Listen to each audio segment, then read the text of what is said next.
নমস্কার কৃষ্ণপ্রেমী গুণী শ্রোতাজনেরা, আপনারা ঈশ্বরের ইচ্ছায় নিশ্চয়ই খুব ভালো আছেন। শ্রোতাজন জানবেন যে সজ্জন ব্যক্তি সর্বত্রই কৃষ্ণ দর্শন প্রাপ্ত হয়। কৃষ্ণের উপদেশ হলো, আমাকে হৃদয়ঙ্গম করার প্রয়াসী হও, আমাকে সব জায়গায় অনুভব করার চেষ্টা করো। তাকে উপলব্ধি করার পন্থার সুযোগ দিয়ে ভগবান বলেন, আমি হচ্ছি জলের সরসতা। তৃষ্ণার্ত হলে যখন এক গ্লাস জলের প্রয়োজন হয়, আমরা তখন জল পান করি। আমাদের তৃষ্ণা মেটাবার জলের এই ক্ষমতাকে আমরা কৃষ্ণ বলে উপলব্ধি করে পরম সুখ অনুভব করি। সেই রকম সূর্যোদয় বা চন্দ্রোদয় হওয়ার সঙ্গে সঙ্গে আমাদের কৃষ্ণ দর্শনও হয়ে যায়।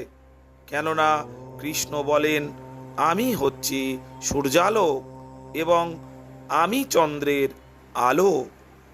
আরও অগ্রবর্তী স্তরে আমরা কৃষ্ণকে সব কিছুর অন্তঃস্থিত জীবনী শক্তিরূপে দর্শন করতে পারি।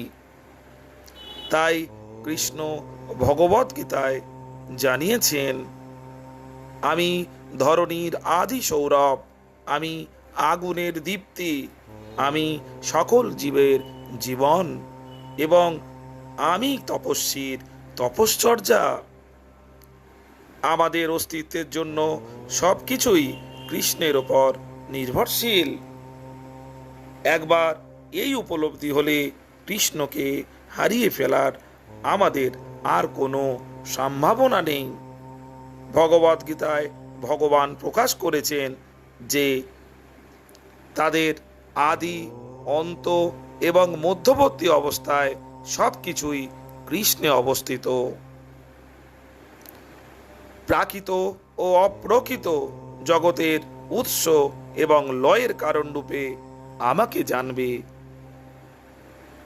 তিনি বলেছেন, হে ধনঞ্জয়, আমা অপেক্ষা শ্রেয় কোনো তত্ত্ব নেই, আমি পরম তত্ত্ব। মুক্তার মালার মতো সব কিছুই আমাতে আশ্রিত। কৃষ্ণ দর্শন বাস্তবিক সুলভ, তবে প্রিয় ভক্তকেই একমাত্র তিনি দর্শন দান করেন। যারা অল্প বুদ্ধি সম্পন্ন মূর্খ বা যারা ভগবত বিদ্বেষী, কৃষ্ণ মায়া জালে তাদের